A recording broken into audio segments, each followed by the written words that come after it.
Hey y'all, I'm back, and today we're going to make squash and zucchini.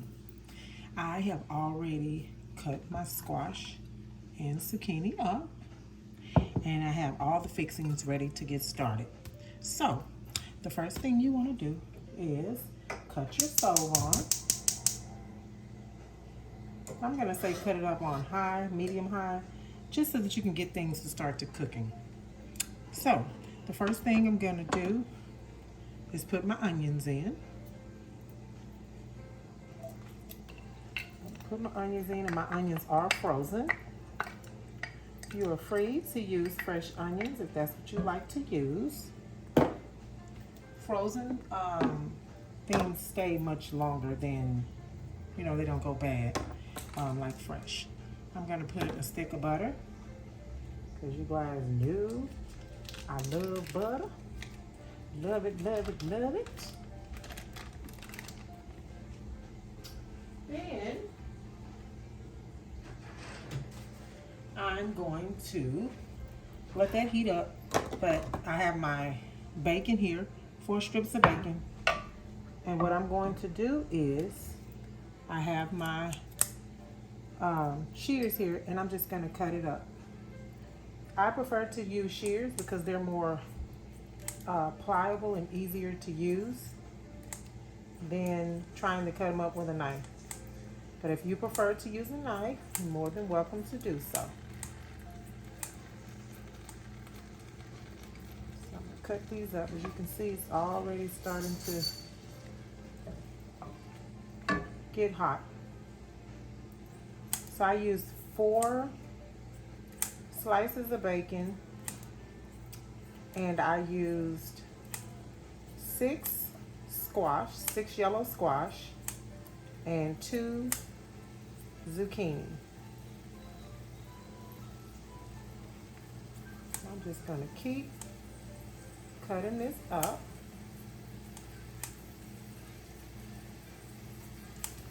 When I do Thanksgiving, I cook everything.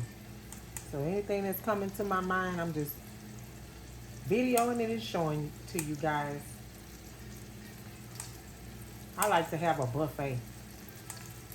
So when my family eats, they can pick this and pick that and try this and try that and, just have a little buffet. I'm gonna wash my hands really quick.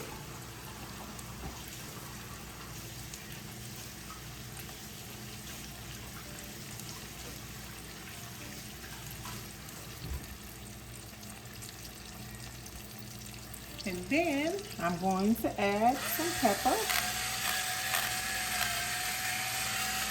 You want to make sure you put a good deal of seasoning in your food. Uh-oh. I think this thing done conked out. Maybe it's the batteries. You want to put a good deal of seasoning in your food so that it'll taste good. The worst thing is to cook something and you go to eat it and it doesn't taste like anything. It's bland. I'm looking to see if I have some salt. I'm not sure how this is going to turn out without any salt. Oh, I have some regular salt here. I knew I did, just had to look for it. So, I'm just going to sprinkle. You don't want to put too much salt, okay? Because you put too much salt, you can't take it out. It's always best to have less than more, okay? So I'll just stir it around.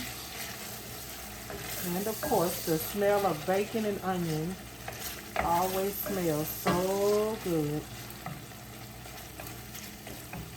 Okay, so you don't need to add any liquids or anything. Squash is going to cook down because it has water already in it. Also the zucchini. So now I'm just going to add the squash and zucchini to my pan. And I just like to stir it in a little bit and cut my fire down to medium. Because you're going to have to slow this process down and just let this cook. It is so pretty with the green and the yellow. It's so pretty. It's always good to incorporate vegetables daily in your diet, because vegetables are very good for you. They have all kinds of benefits. All kinds of benefits. Healthy benefits. I'm going to move the camera a little closer so you can see. Guess my batteries went out in my little salt grinder. Couldn't use my Himalaya salt this time. So you just want to stir it around like so. Just like that. And then what you're going to do is you're going to cut the stove down to like a medium low. And it's going to cook all the way down.